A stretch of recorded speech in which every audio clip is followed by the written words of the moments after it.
Broadcasting live. It's America's longest running talk show on computers. It's Computer America, bringing you the biggest names in technology with guest interviews, new products, and your emails. Listen live at computeramerica.com on any device around the world.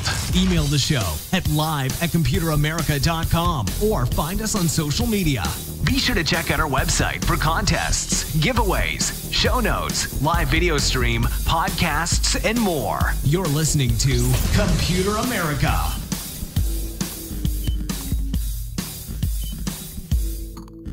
Hello and welcome into the Computer America Show. I am your host, Ben Crossman. Thank you so much for joining us, and I hope all of you are having a great day. We can make it a little bit better here with, of course, Computer America. And, yeah, a lot going on today as we have on a very special guest, and this is for all of you shutterbugs, I believe is what they call them, but I should know that, you know, I do enjoy photography, but this is for those out there that really enjoy photography, but, you know, it's like one of our correspondents usually says, it's not the best camera that you have, it's the best camera that you have with you is the most useful camera that you can ever have. So form factor means all, and cameras and phones and things like that, this is all going to come together in a really cool way with today's guest, as we have with us Kodak and talking about their new Kodak Ektra camera, and it's a very, very cool product. And we have someone very special here to talk about this, and yeah, it's going to be a lot of fun. So before we get started, a few things, including computeramerica.com. That's where you will find everything and anything to do with the program, including show notes, links to any guests or articles that we may do later on in the show, videos, things like that. So if you're busy, if you have your hands tied, don't worry about it. We got you covered. Also, while you're there, be sure to check out the social media contest where we give away a prize from Logitech every single Friday. Check it out. It's a lot of fun. And hey, we could be reading your name live on the air. And also, while you're there, be sure to check out the live video stream because, hey, you can watch us, not just listen. So all that and more over at our website, computeramerica.com. Now, with that being said, I think we're just going to jump right into this because, we have a lot of questions, and this is always something that I think consumers can get a little bit in over their head if they're not, real camera aficionados, but they're looking to get something a little bit better than, standard, then, it can get quite complicated. So let's jump into this. And joining us on today's show, we have the brand manager for Kodak phones, Miss Sara Maddoacks. And yep, she's with the Bullet Group. We'll explain what the Bullet Group is and how they relate to Kodak. But Sara, thank you for joining us. Welcome onto Computer America. Hello, thank you very much for having me. Our pleasure, our pleasure. So, like I said, this can be a very heady topic. This can be a very interesting topic at the same time. So, I think a good place to start off would be kind of, what is the exact product you are here to talk about? Because it's the Kodak Ektra phone, and I don't readily associate Kodak with smartphones. I mean, obviously cameras, Kodak has it all over that, but not smartphones. So, how did this idea kind of come about? Sure. Well, it's the Kodak Ektra smartphone, which I can go into kind of more detail later on. But in terms of kind of how Kodak decided, to make this device, I mean, Kodak's been around for 120 years, at the forefront of countless tech innovations, as we all know, and photography, obviously being its kind of, and George Eastman, obviously the wonderful founder, photography was his kind of passion, and he wanted to bring it to the masses, which he did do back then.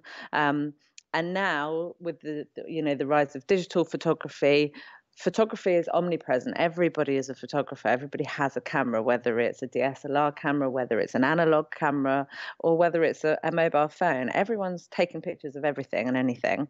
And so the kind of, mobile phones are being used to capture everything that people come into contact with, to a certain degree, potentially too many images that are, flooding our social media and the so-called kind of cloud that, we don't necessarily print everything like we used to back in Kodak's kind of main presence, all Right. those years ago.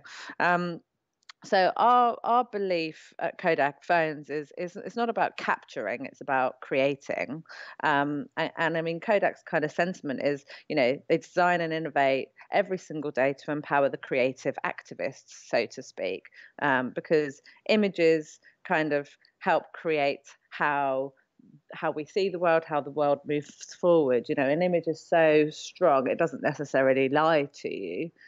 What you see with your naked eye, and what an image that you see, like a real image rather than something that's sort of posed, is the truth. And so, with mobile phones being potentially the first camera or the first area that people play with photography, then this is how kind of how the Kodak Ektra kind of came into being.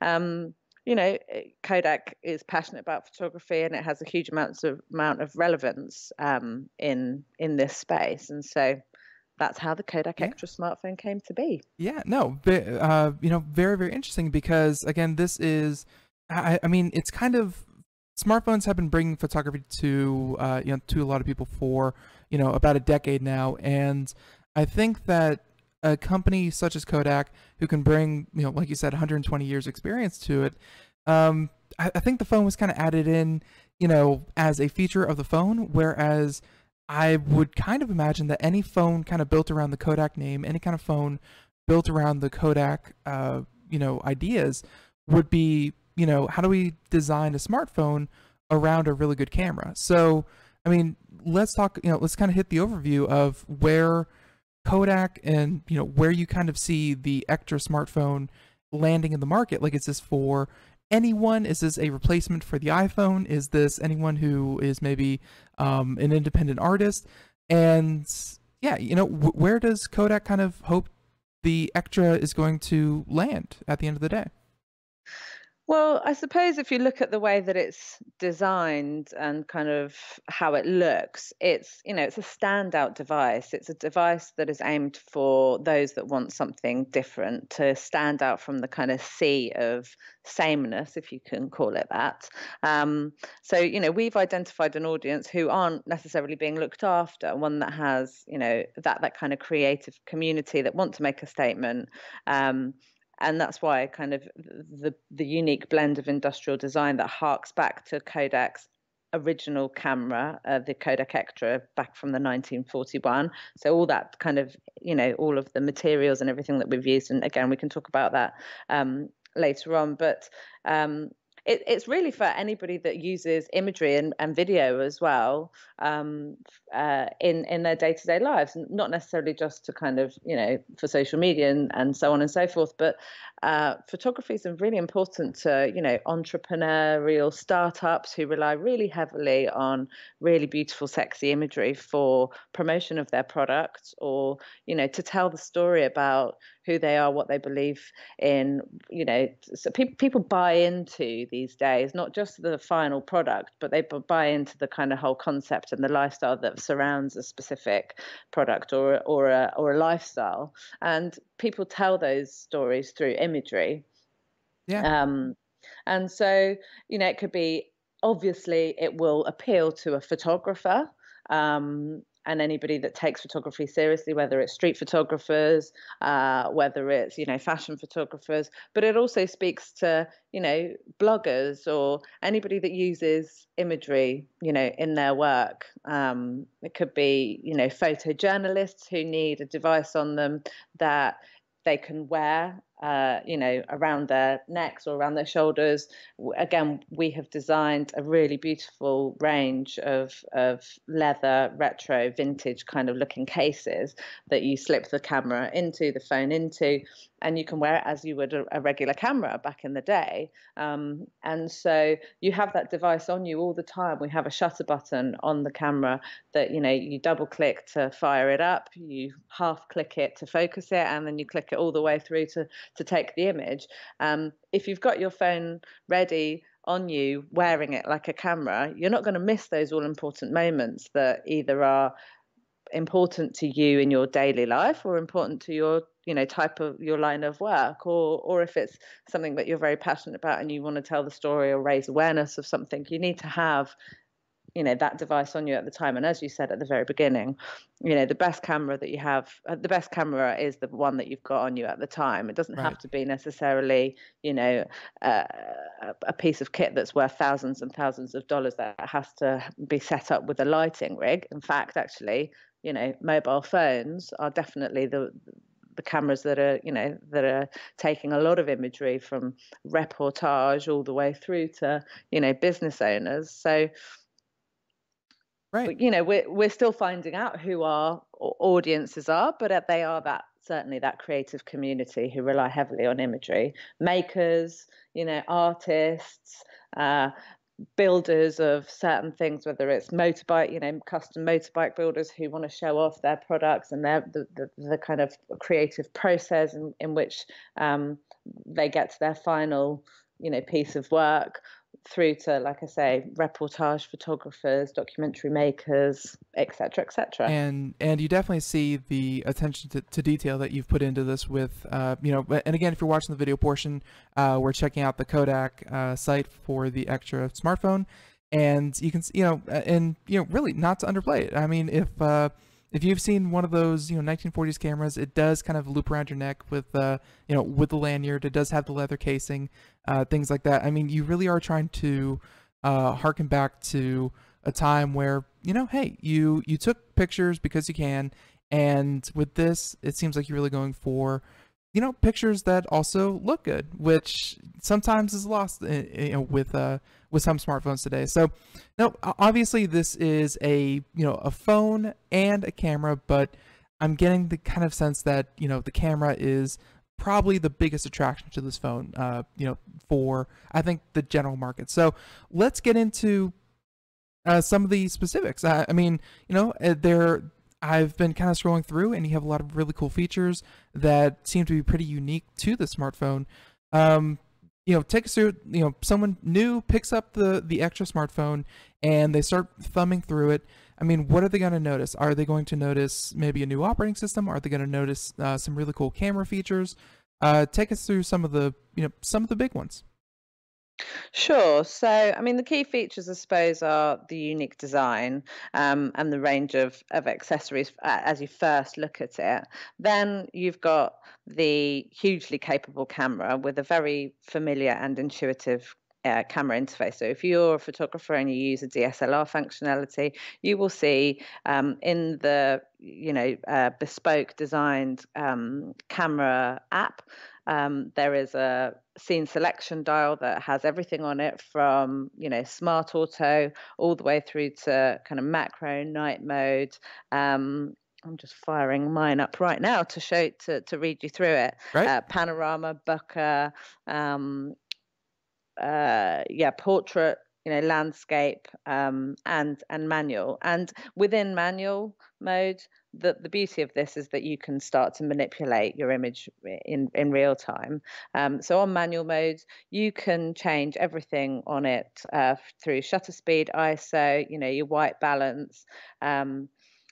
And so you've got a great screen on there, so you can see everything in real time. Like with a regular camera, you don't necessarily, you kind of manipulate all of the settings and all the features, and then you take the shot, and it's not until you've taken the shot that you then have to review it. Here with this, you see all of the changes happening on real time. So you're not shooting away kind of unnecessarily. You can change everything as you go. And so what it does, I suppose, is kind of gets you to slow down, take a moment, get that composure that you want, not fill your SD card, which, by the way, this device has memory, but you can add up to 300 extra gig of expandable memory on using an SD card, which you can then obviously remove and take onto your laptop, etc., etc. Right. So that's the kind of one of the unique features. We've got as well, a dedicated shutter button. So as I mentioned earlier, you can double click it to access it whilst you're wearing it in your cool, in your super cool accessories. And then Could you and by the way, just real quick, could you touch on, kind of, because I'm sure everyone out there is listening to this, they're chomping at the bit of how good is the camera that's built into this? I mean, megapixel, shutter speed, things like that. I mean, is it obviously it's not going to be, a $3,000 DSLR, but would it, how does it kind of compare to your average, Samsung, iPhone, other smartphone camera? Sure. I mean, it's got a 21 megapixel camera with f2.0 fixed aperture on it, and a face detection auto focus, which obviously detects faces and focuses on them, with image optimization as well. So it kind of removes any jigging and kind of movement in images. The front camera is a 13 megapixel camera as well, with the face detection auto focus. We've got a 2.3 gigahertz deca-core processor in there with a 3 gig of RAM. That obviously means that the process of the brain in there is quick and speedy. Yeah. We've worked with a chipset company called MediaTek, who specialize in media, and obviously everything that you're taking on this device is media, tends to be, so videos and photos, and that's kind of who and why we've chosen to work with them. It's got a 32 gig memory, but as I said, micro SD expandables, which you can amplify 3 or 4-fold at least. The camera the camera UIs and application suites are really, really great. But if that's not quite enough for you, we have, which is, it's the only device on it, actually, we have an integrated Snapseed, which Snapseed is a Google-owned app, which for most photographers who use any sort of third-party apps on the devices will say and agree that this is actually a really great device, and it's native to this particular smartphone, so it's you can basically access it straight from the gallery. There's no kind of slowing down from gallery and then coming out into your apps. It's straight into the gallery, and you can manipulate anything from tuning the image, white balance, all that kind of stuff, or even change various filters, obviously, as most apps allow. But the really cool things is kind of changing like the perspective and manipulating the perspective. So I was in New York when we launched this device back in May, and you look at taking pictures of buildings that are leaning in towards each other, and then this kind of artificial intelligence that this app has fills in the gaps between to make a really beautiful image, and then you can do what you like with it afterwards. So yeah, that's kind of the techie side of it. I mean, it's got a great battery with kind of express pump kind of charging facilities, and we use a USB Type C charger for this, so it allows for speedy movement of what's it called? Data and photos and things like that. Exactly, onto your laptop. Yeah, and it'll charge fast, and USB Type C definitely a good choice to add into this. And I think a lot of people who like photography are really starting to enjoy what you're hearing. I mean, I think you definitely have, and again, I said it before, I'll say it again, it seems like a camera-first smartphone. I expect nothing less from Kodak. Let's talk about, just one or two more technical things, but if you could talk about what operating system, I mean, is this a version of Android, or, I mean, is this BlackBerry or what have you? What operating system, and then, again, kind of getting back to the features just real quick, but what is Snapseed as well? Oh, okay. So yes, Snapseed is what I was just referring to. It's a Google app. Oh, right. that we have had specifically integrated into the camera app of and the gallery of this device. So anybody can use Snapseed. If you want to play around with your photography, I urge you to download it through your stores and have a play around with it. It's really awesome. But the unique thing about this device is that it's had it all pre-installed into the gallery. So it just kind of makes the whole process smoother, quicker, slicker. You can edit everything really quickly in real time and just share it or send it to whoever you need to.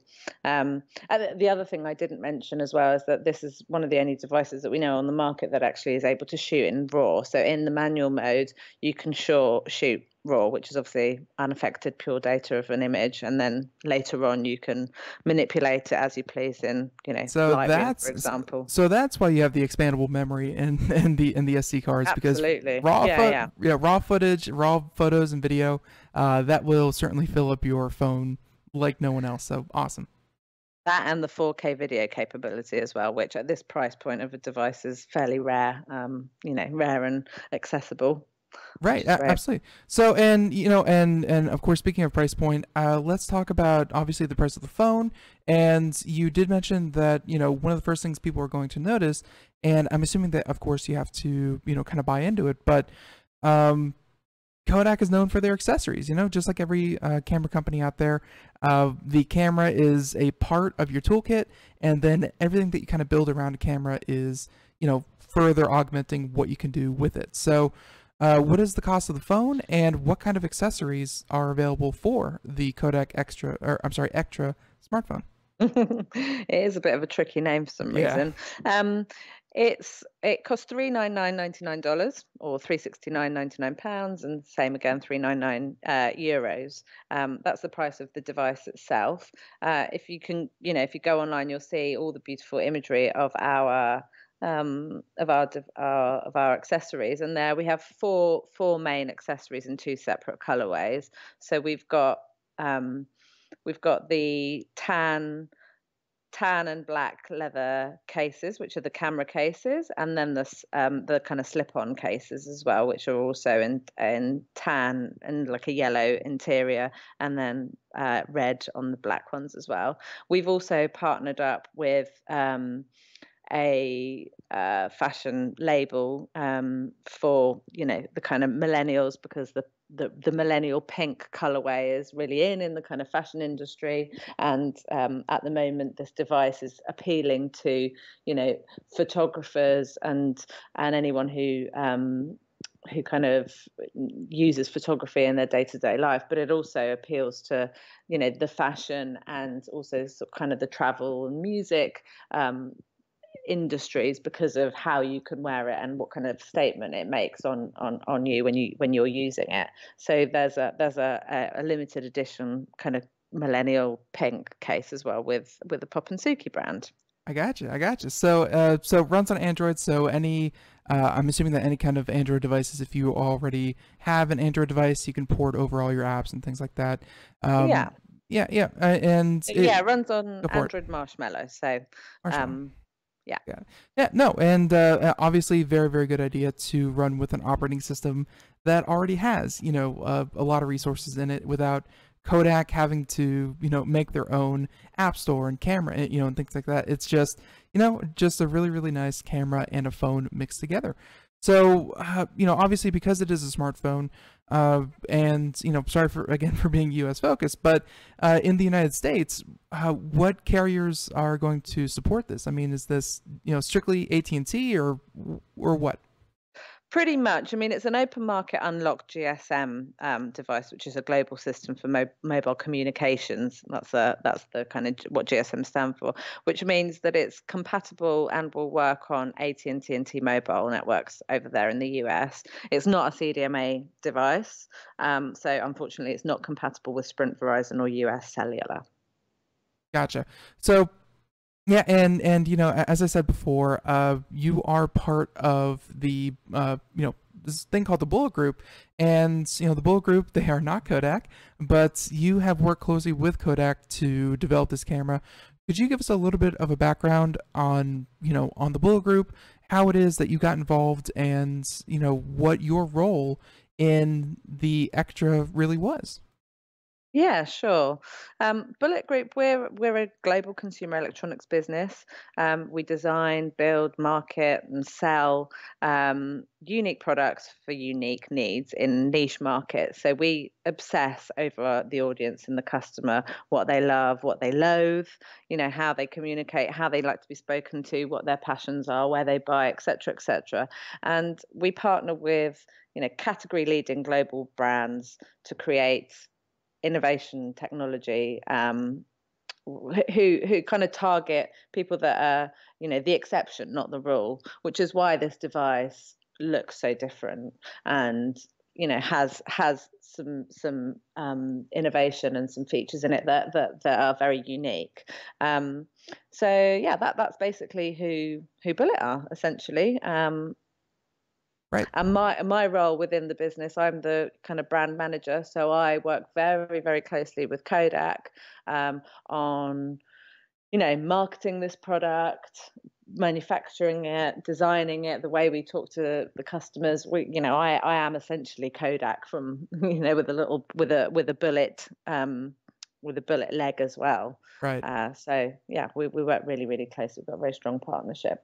So, I mean, and we have a couple more minutes here, but talk about how it was working with Kodak, because this is I'll admit 120 years. I am only 26 years old, so unfortunately I've not kept up to date with all of their products. But I mean, this seems like a real kind of step out into something different for Kodak. I mean, they obviously know cameras, but when it comes to smartphones and when it comes to trying to broaden their user base, because there's no two ways about it. Smartphones have replaced DSLRs or standalone cameras for a lot of people, but I think Kodak still does have a lot to offer. Even people who really never thought about how good of a quality your photo actually is. So, I mean, how was the experience kind of developing something for Kodak, in this new space?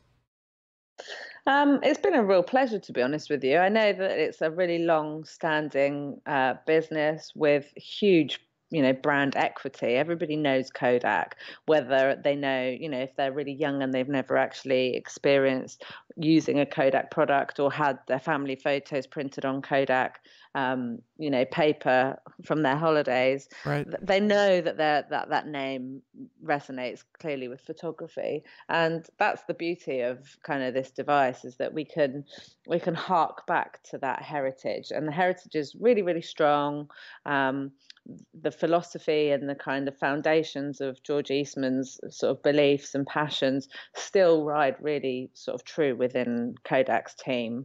And the beauty of working with them is that they have a really strong belief around imagery empowering creatives, whether it's motion picture, whether it's film, whether it's image on Kodak print facilities and capabilities, all the way through to a digital product like the Kodak Ektra. And so they're doing loads of really interesting things, working with all sorts of cutting edge, high profile directors or photographers or filmmakers, and it's an exciting space, actually. I mean, you just got to Yeah. have a look and dig deep, but it's it's really great, and it's been an interesting and exciting journey to kind of be part of Kodak's kind of resurgence into, it's kind of like the resurrection of analog in a way. And I suppose this is what this, without kind of dismissing analog or digital either Mm-hmm. way. Kodak still really firmly believe in the beauty of analog, with that they're obviously bringing out the Super 8 camera at some point later on in the year. But this device kind of tries to allow anybody to take images in whichever way they want, from using the smart auto all the way through to the manual mode. But it also kind of allows anybody who wants to have that kind of creative freedom back, and that ability to manipulate an image with all of the different features that we have available. It allows them to kind of slow down and take a moment and really think about what they're taking an image of, and make sure that it's worth pressing the button for. So I think it's still harking back to that history of, yeah. You press the button, we do the rest, sort of thing. And that's kind of what this device lives and breathes as well. Right, yeah, and I think that's a part of photography that has been kind of lost on, a lot of people whose only experience is a smartphone camera. They don't realize how much how much control a standard smartphone camera kind of takes away from you. But hey, and actually, just real quick, Sarah, would you mind staying over for a couple minutes to give this a proper send-off? Sure, no problem. Thank you so much. So, everyone, Computer America, we'll be right back right after this. We are all Brother Wolf. 10 years ago, a group of locals banded together to create positive change. We took animals into our homes, held adoption events at local retailers, and talked to the community about our mission to help build a no-kill Asheville. A decade later, we have achieved so many victories for animals in need. There's been so much progress, yet there's still so much to do. As part of our year-long celebration, we encourage you to become a member of our special Compassionate Circle program. With a monthly donation of $10 or more, you will have behind-the-scenes access to the work we are doing at Brother Wolf. Our goal is to reach 1,000 members because we receive no government funding. Working together, we can help build and sustain no-kill communities. Learn more at compassionatecircle.bwar.org. We are a 501c3 tax-deductible organization.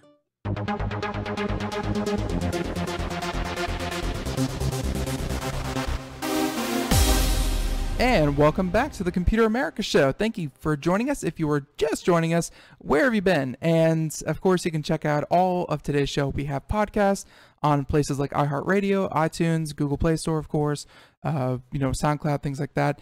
And of course, we have the audio and video archives over at Computer America. But for those of you just joining us, we are just wrapping up our interview with Miss Sara Maddoacks, and she is the brand manager for Kodak phones, and we're talking about the Kodak, and for some reason I really want to say extra phone, but it's the Ektra phone, the EKTRA, if anyone wants to go check it out, the Ektra smartphone by Kodak. And yeah, so I had like one or two more questions I wanted to ask you, Sara. And primarily, we've talked about the price point. It's like half the price of of an iPhone, which is very attractive, I can imagine, to a lot of people. But if you were to buy one, where do you pick one of these up? So you can go, you can buy them through KodakPhones.com and through Kodak.com. Best Buy and B&H are selling them, and also you can get one on Amazon. So yeah, you can go in store to Best Buy. If you happen to be in New York City, you can go to the flagship store of B&H, but they are selling them online along with Amazon and Kodak phones. Makes sense. And then the other thing is that, not to dismiss the role that the Bullet Group kind of put into this. Obviously the Kodak brand name, it's a large part of what this phone is, but I'm sure that your team over there has put in a lot of hours to make sure that, it didn't just feel like another smartphone, but it but it felt like a Kodak smartphone. It's really hard to imbue something with that kind of style. But again, if you're watching the video portion, you certainly have with these kind of elements. And I'm kind of curious. I mean, obviously this is not your first rodeo. What other products and projects have you worked on over at the Bullet Group? Well, at Bullet, as I mentioned before, we focus predominantly on our audience and segments of the market that have kind of unmet needs or underserved needs. So our business was built predominantly on a very strong relationship with Caterpillar, the heavy machinery, of course, brand, and we focused on the needs of blue collar and industrial workers there. So we have got a huge range of, or a decent range at least, of feature phones and smartphones that serve the needs of kind of anybody from construction, agriculture, fire service, anyone that needs a ruggedized device. And so it's been a hugely successful project with us. We, the latest innovation, which we launched last year, was the Cat S60, which is the first ever mobile phone with integrated thermal imaging. So we partnered with FLIR, who are the leading experts in thermal imaging, who created a little tiny Lepton device, little camera that we stick into our already very ruggedized phones, and that has opened up a whole world of efficiencies, let's say, to all of those heroes that work in building, in the fire service, in agriculture, in security, out at sea, you name it. We're constantly learning how useful this device is, and so watch this space. We've got some new launches this year, so much more to come. But arguably, sort of, we've created the rugged category with this partnership with Caterpillar. So Right. that's kind of where we're at. And then we're constantly looking, to partner up with leading experts, leading experts within or leading brand experts that might partner up with us on innovation and items, ideas that we've got that serve those unmet needs. It's all about the consumer at the end of the day. Right, that's a great attitude to have, and for any of the long-term listeners, they know that I had a previous life where I used to work in a pharmaceutical manufacturing plant. Yes, I was a drug maker. It was a lot of fun, but the standards and the rigors that the technology that you're allowed to bring onto the floor into the plant. I mean, they're highly engineered, and I've even held some of your other equipment. It's I will say that what I've seen, you guys do very, very good work. And I want to say thank you for showing us your latest. I mean, again, Kodak Ektra smartphone. And yeah, check it out online, check it out in Best Buy and stores. But, and Sarah, I mean, unless there's anything that we kind of glossed or missed, was there anything that you wanted to kind of mention? If people want to find out more, where can they go? Well, yeah, and I mean, all I'd like to say is really this is a phone that has a huge personality. So if you have a personality or you've got stories and passions that you'd like to kind of capture, then do consider this device. It's a really, really great tool for creative people and allows them to kind of pursue those passions and be recognized as that passion and that personality. So have a look at kodakphones.com. We're constantly collaborating with really interesting photographers, telling really cool stories. We've got some amazing video content coming out. We've got some really great snackable bits of information coming out on video documentaries made on phones, not necessarily just the Ektra, but how mobile phone photography and technology is proving to be eyes for everybody. So one of the campaigns that we're working on at the moment, the belief that we have is, if the world can see, the world can change. And so we want our Kodak Ektra advocates to be people to get out there, tell the stories and show them through our channels and kind of bring to life really the true stories of what's happening out there in the world through imagery, through powerful, impactful storytelling imagery. So hence why we feel that this device has a very strong personality. That said, it's a great device for anybody who loves to take pictures. That's it. Yeah, very well said. And that's a great thing about life and photographers. They really don't have to do anything to manipulate it. They just need a really good phone, a really good camera, and and they can capture what's really going on out there. So I'm looking forward to see what's happening. And Sarah, I will say that for any other products or any other announcements, please feel free to come back to Computer America. But I want to say thank you for coming on and talking about the one last time, everyone, the Kodak Ektra phone. We'll have a link to it in our show notes. But Sara Maddoacks, the brand manager for Kodak phones. And again, thank you. Thanks for having me, Ben. Thanks, everybody. Our pleasure, our pleasure. And have a great day. Bye-bye. Cheers. You too. Bye-bye. All right, and there she goes. So everyone, Kodak, a lot of fun to have them on. They make, of course, everyone knows their cameras. They need no introduction, but this one certainly does, because this is really a first step in, what can only be the right direction, as people have gravitated away from dedicated, cameras. I'm not saying everyone. There's always going to be that, the hobbyists and the enthusiasts and things like that, but to have really, really good cameras come towards the center, that can only mean good things. So link in the show notes for all that good stuff. And one last time, thank you, Sara Maddoacks. All right, so everyone else out there, we are continuing on with Computer America, and in these last couple of minutes, well, we have computer and technology news. And this is a segment dedicated to the latest and greatest computer and technology news that we can scramble up and serve to you piping hot. We try to make sure it's from the last couple days, or if not, the same day, and, try to keep you up to date. So here we go. Computer and technology news brought to you by Fire Dragon Security.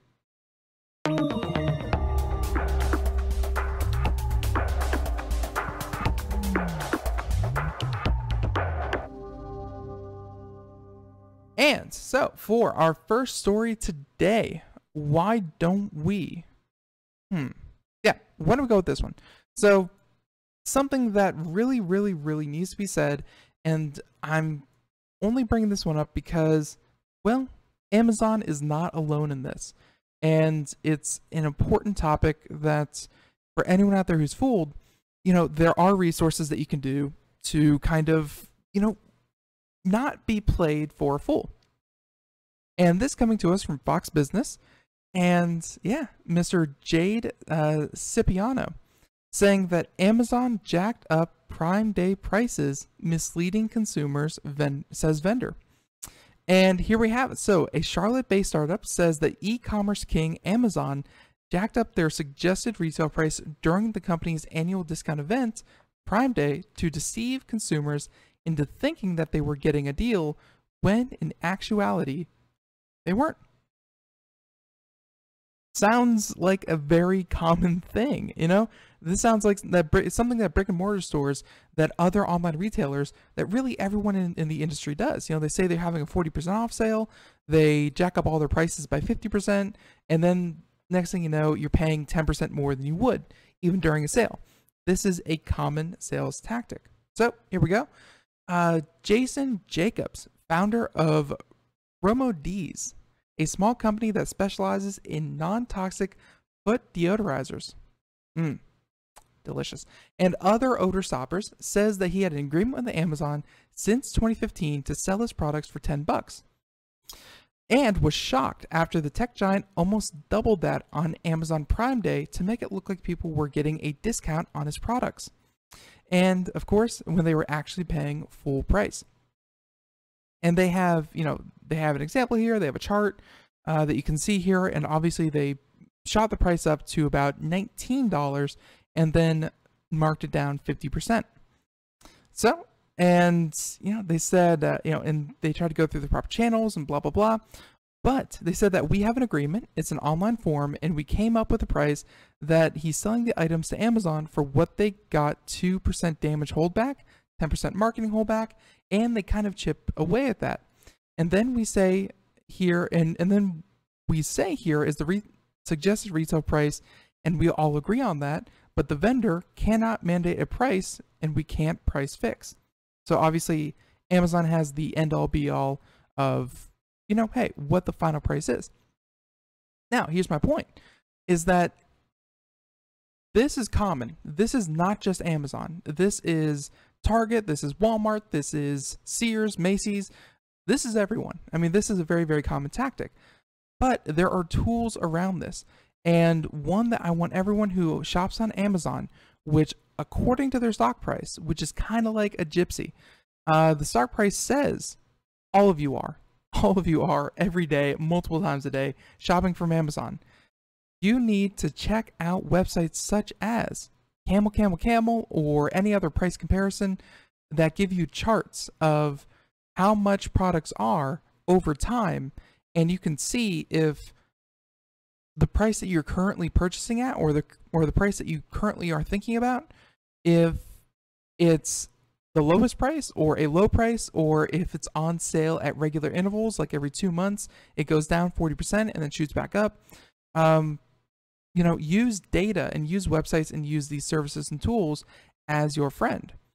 But they say that, but to kind of get back to his issue with the idea of Prime Day and Prime Day, kind of jacking up the prices there, they said that Amazon Launchpad in November of 2015, he started selling them and believes that the company also does demand-based pricing, also known as customer-based pricing, meaning that they bump up the price of a product as soon as they start seeing it in high demand. Supply and demand, but a little seedy because it's obviously automated. And so in one case, and they said that in one case last year, Jacob says that BuzzFeed's feature his foot deodorizer as a new product must have, linking to Amazon page for customers to snatch it at $9.99, but the price climbed to $15 as soon as they started clicking on it. Makes sense. So the article goes on a bit more, calling Amazon seedy and underhanded, but I don't think it's seedy or underhanded. I think it's just, something that people need to be aware about and something that people, need to expect. It's not every sale is truly a sale just because you see, red slash marks. And it's not technically something that you can, kind of report. You may be able to. I'm not an expert in this field, but, just do your research. Don't take those big red numbers as signs of this is how it's happening. All right. So let's see. I have time for about 2 or 3 more stories. How about... And by the way, we have a quick headline. Not going to do the whole story, but yesterday we did an article about how Microsoft Paint, after 32 years, is no longer going to be supported in Windows 10, starting with the fall Creators Update Suite. Well, after the surprising outpouring of support after 24 hours, Microsoft has confirmed it is not going anywhere, and I don't think that means that it's currently in active development, but it's probably still up on the chopping block, just simply, reassuring the worried masses that Microsoft Paint will be in there as well.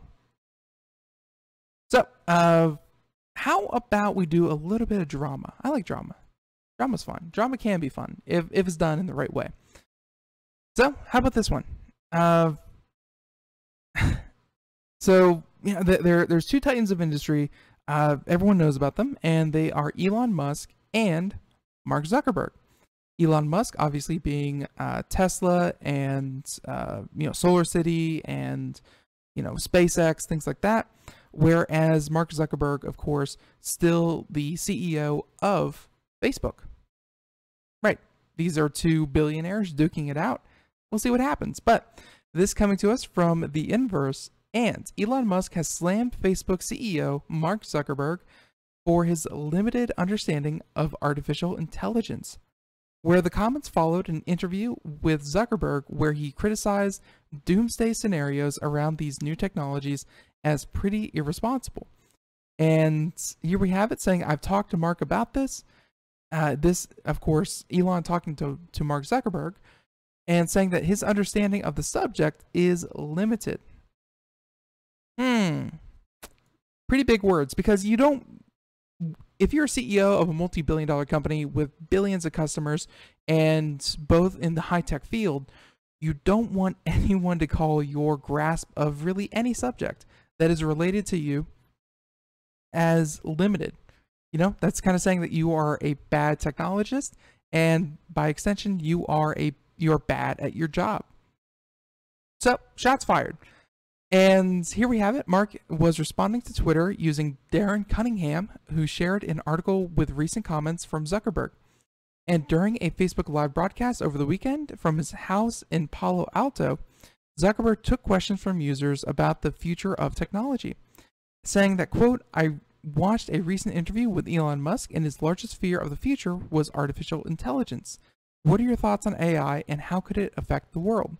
Obviously, Elon Musk, Stephen Hawking, many others, they are afraid of the implications of what happens when a company, a government, a single entity comes up with a very sophisticated artificial intelligence. This is a whole nother topic. Love to get into it, probably another time.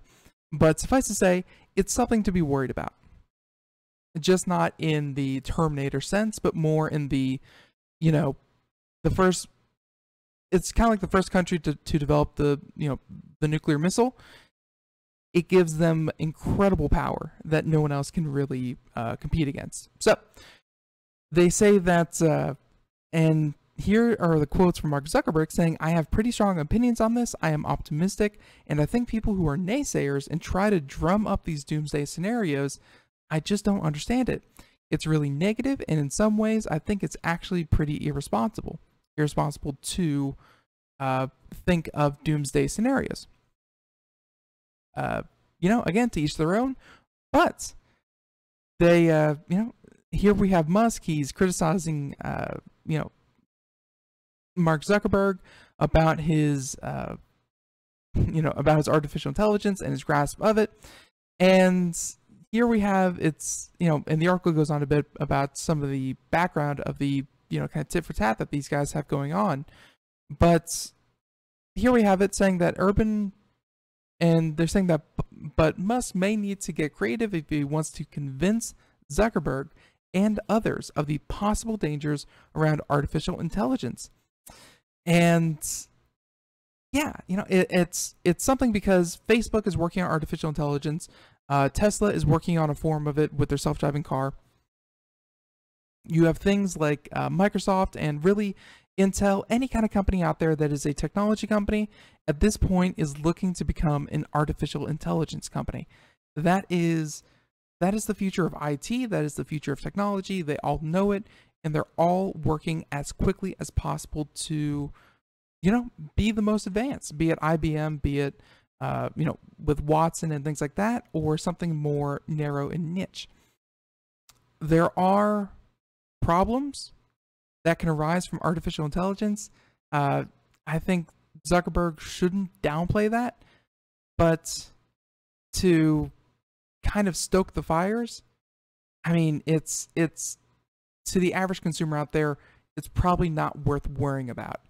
To technologists, to people who run companies, to people in places of decision and power, absolutely. But for the average person, I think stoking a doomsday scenario is probably a little too far.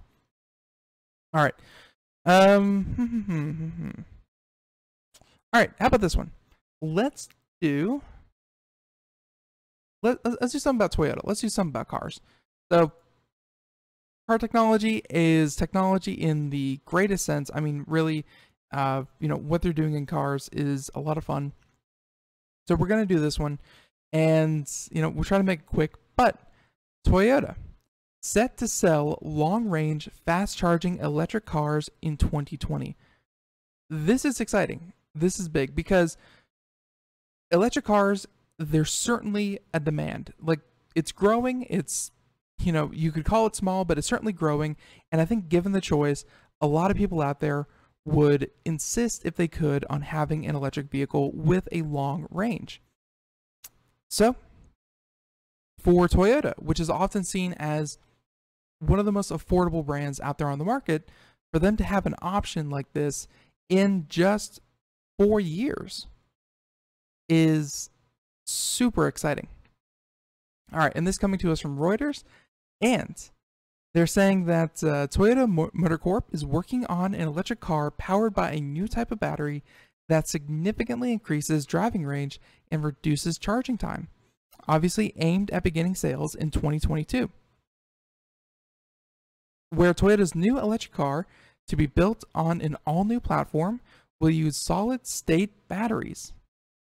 I think that, that probably doesn't mean molten salt. But yeah, all solid-state batteries, allowing it to be recharged in just a few minutes.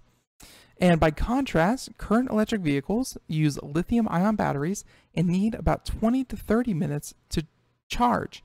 And that's even for fast chargers. And, they can run anywhere from 185 to 250 miles. Whereas Toyota has decided to sell the new model in Japan as early as 2022. And they said, and a spokesperson for Toyota said that the company would not comment on specific product plans, but added that it aimed to commercialize all solid-state batteries by the early 2020s. Very important.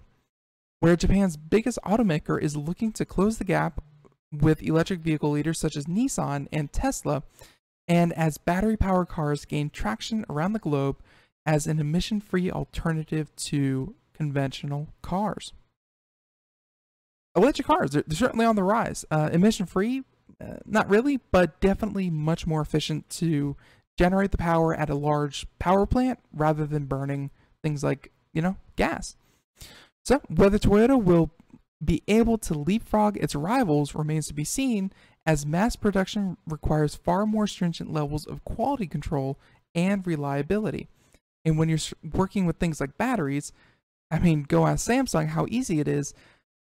A single flaw can cost you big time, billions of dollars. And yeah, that can, that's a big risk to take. So they have they have something here saying that there's a pretty long distance between the lab bench and manufacturing, and that 2022 is ages away and a lot can change in the meantime. How quickly will the new electric vehicles catch on depends largely on the battery cost. Absolutely. And again, Toyota, they're popular in a lot of places, I think simply because, well, they are affordable. They are the cheap alternative, but they're still good. And they need to, stick to that. Of course, having long-touted hydrogen fuel cell vehicles and plug-in hybrids as the most sensible technology to make cars greener, Toyota last year said it wanted to add long-range electric vehicles to its lineup and set up a new in-house unit to develop and market the electric vehicle. So, of course, the article wraps up by saying that other car manufacturers such as BMW, Volkswagen, really, if you're a car manufacturer out there, I think even Porsche has one. If you're a car manufacturer out there and you don't have plans for an electric vehicle, you are in big trouble. Like, really, it's jump on this trend or be left in the dust.